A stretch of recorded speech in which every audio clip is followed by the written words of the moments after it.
all that's left for me to do is introduce a very special guest, and she is a very special guest. She needs very little introduction, as I think her CV speaks for itself. She's worked at some of the biggest banks, including Goldman Sachs, Chase Manhattan, and infamous, we won't talk about too much, but Lehman Brothers. And she was the managing director at Bear Stearns here in London, so she's returning to her old stomping ground. She's now a best-selling author and is currently working on a new book, which I believe is called Artisans of Money. But you can pick up her most recent one, which is called All the President's Bankers, which I'm working my way through at the moment. It's a very good book. I would recommend you pick that up. Tonight, Naomi is going to talk about the global financial system, how it's developing, how it's changing, and obviously there's a lot going on at the moment. And she's going to briefly touch on Britain's role and how that's developing in the system as well. And I'm sure it will give us an opportunity to have a lot of talk afterwards. So please kindly put your hands together and welcome Naomi to the stage.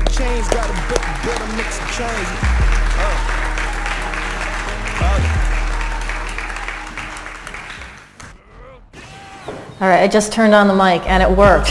All right, I just turned on the mic and it worked. It's awesome. Okay. Yeah, thank you for that lovely introduction, Glenn. Thank you to Agora for sponsoring this event, and my being a part of being able to involve myself in the newsletter, currently in strategic intelligence, which comes out of the States, and then how it's going to be expanded here in the UK as well. I'm happy about that. It is nice to return to roots. I mean, I've come back to London a number of times since I left, which was a while ago. When I was here, I created a research department at Bear Stearns, which of course no longer exists, not the research department nor Bear Stearns.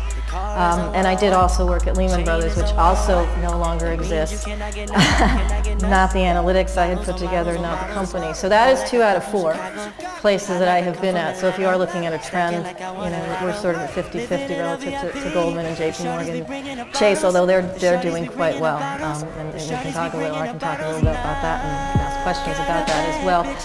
And just wanted to say a couple more things. We've introduced a bunch of people, but my very good friend and lovely business consultant, Deborah Dorr, who I have known since I started at Bear Stearns here in London when Canary Wharf had no people at it. Or restaurants. In fact, just going back to when I was 7, there was a fruit lady at Canary Wharf, which was the only way we could actually get food into the major tower. So Bear Stearns and I think it was State Street were the only offices that were occupied in terms of the main tower at Canada Square, and there was no food and no shops and no nothing, and obviously that has changed, as has the world.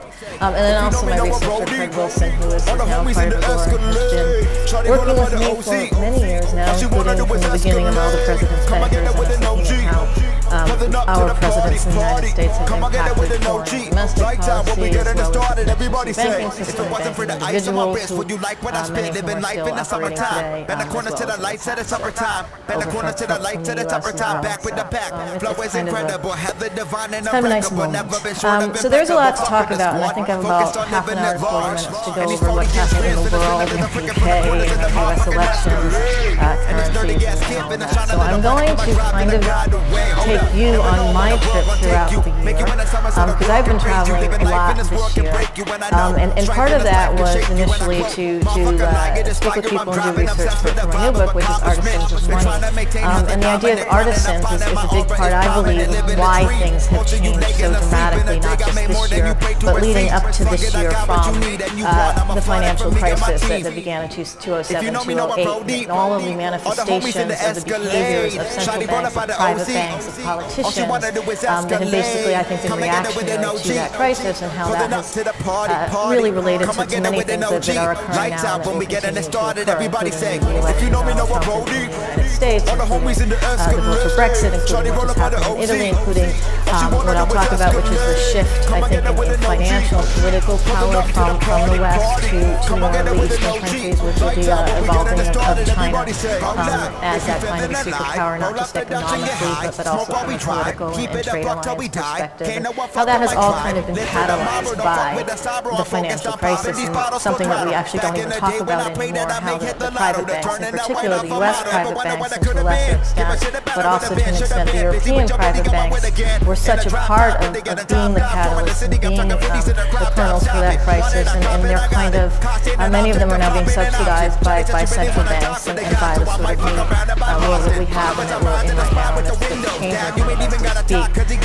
So I started this year in the U.S., but I'm from Los Angeles now, so having lived in New York, we moved to London and moving back to New York, I am now based in Los Angeles, from which I can get to anywhere in the world where I kind of need to be centrally in 10 to 12 hours. So it's really kind of easy. I can hop here in 10, 11 hours. I can go to Tokyo where I just was. I can go to China and so forth. So it's kind of become a central. But I started in Mexico this year, and that was in February, and that was sort of when our election was kind of in its infancy stage in terms of the U.S. election, and there was a lot of concern about what would happen in terms of would a wall be built, would NAFTA be disintegrated, what would happen to the peso, what would happen to the alliances in Latin America, with Mexico being much closer in terms of trade and currencies and banking associations, because it has a very high concentration of foreign banks relative to any other country in the world, in particular of U.S. foreign banks that are operating in Mexico, and how that was going to manifest relative to the U.S. and also relative to the rest of South America. I see my soul in the cloud of smoke I exhale. Hope she find heaven, I already gave my exhale. Into my next, I just really need a breath. I'm inhaling the good shit, exhaling there is still concern over there about how their currency will develop. The peso and many currencies in Latin America have been hit in the aftermath of this election, and have actually been having some problems because of the debt that has been incurred throughout the world in this post-crisis period and continues to grow and continues to be an issue everywhere. From Mexico, I went to Brazil, where I was during the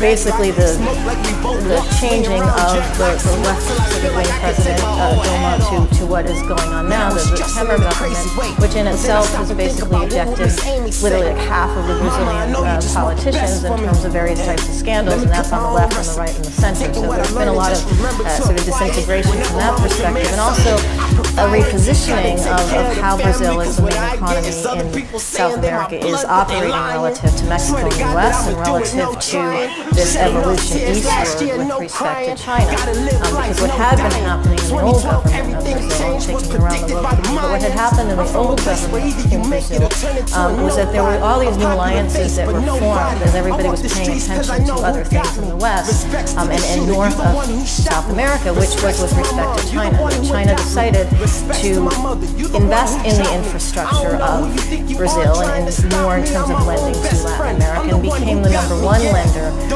to Latin America relative to the U.S., relative to its position historically, starting in 2014 and going forward. So it really positioned itself beginning financially, and also in terms of being part of the BRICS Bank, which was the development bank that was created by the BRICS countries and that is now based in Shanghai, and that has, as it's positioning, the first development availability to financing these types of infrastructure projects in emerging market countries for emerging market countries. So that's one of these shifts away from sort of the more Western-centric types of old development banks, the IMF, the World Bank, that were created by allies in the wake of World War II, which I talked about a lot in the President's Bankers, but the history of how those development banks were both financially and economically, but also politically orchestrated to develop in allied countries from a military perspective as well as an economic perspective, and how that shift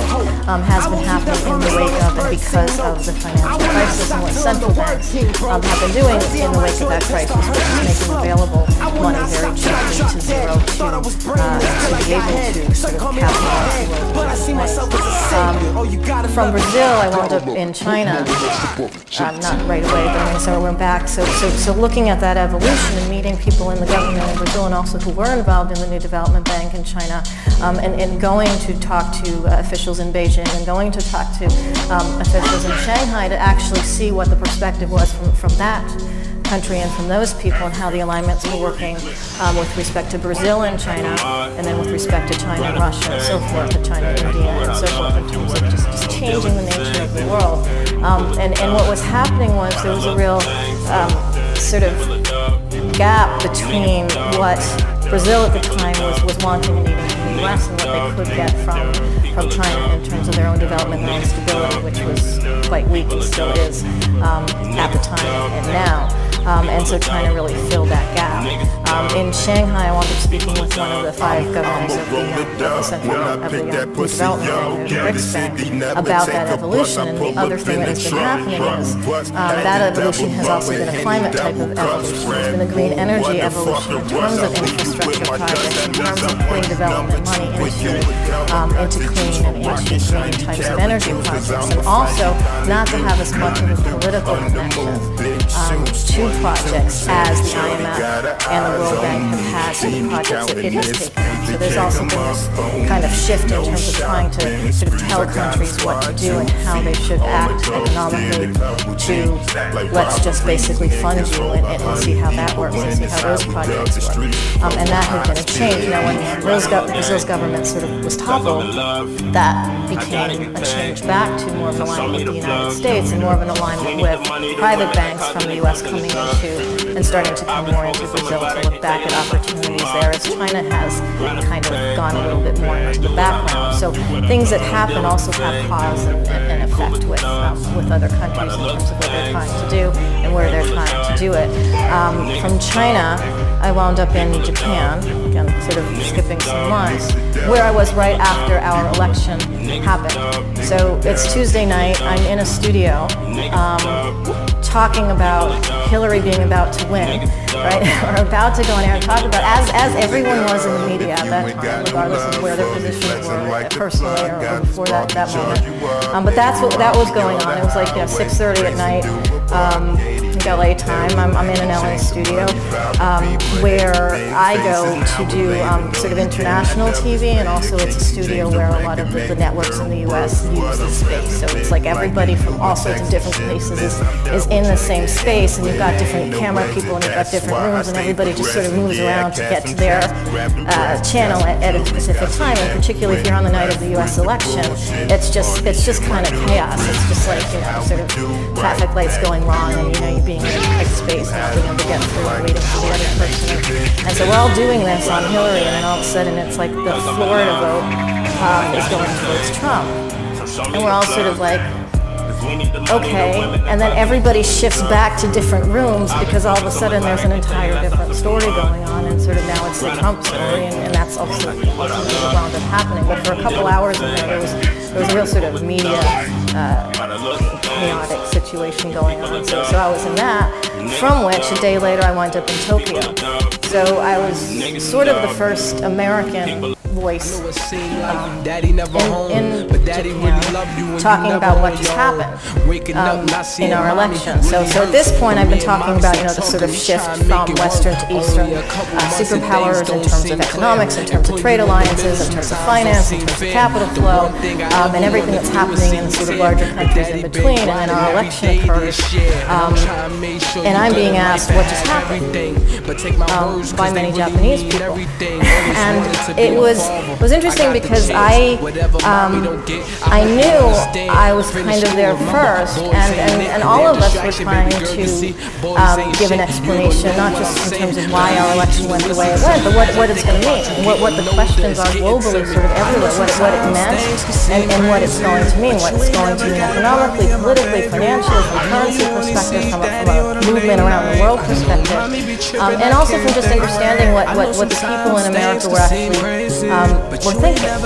And one of the ways of interpreting that was that the people in the United States and throughout many countries in the world are actually far more concerned about their personal economies and their own anxieties and their own realities of their own lives and the cost of those lives than politicians in like any country get. and that was a lot of the reason why there was support for Trump, who came in with this message that it would all be different and he'd fix it and it'd create jobs and he'd sort of reduce trade agreements and everything else to sort of furnish the U.S. population and keep their jobs in the United States, and that resonated. And also here before that, when the Brexit vote happened, there was an idea that there was a lot of disenchantment with not just the government, but also people's own personal economics, and that's where you blame, that's where you're anxious, that's where different decisions get made that are in contrast to what was happening before. And so that was a conversation I was having with the Japanese, and right in the wake of our election. And the week I was there, the following week, Shinzo Abe, who's the Prime Minister of Japan, was visiting Trump in New York City in Trump Tower. So I'm there with some of the senior officials in the government trying to discuss what's going to happen from two perspectives. How the U.S. is going to support militarily Japan, equal countries pay for the United States military and so forth. So one of the major questions of Japan, and especially with respect to what's been a historical tension with China and in general what the U.S. has said Trump has said during the election was, is that really going to happen? Is there really going to be a military retraction? Is there really going to be a financial military retraction in Japan? And it turns out, I said there wouldn't be, because it seems to me, and this is how I'm interpreting in general, whether the person comes from the left or the right, in the States from the Republican or the Democratic Party, from a conservative perspective or from a liberal perspective, that ultimately there's sort of a government machine that's in place that's going to do what it wants to do. And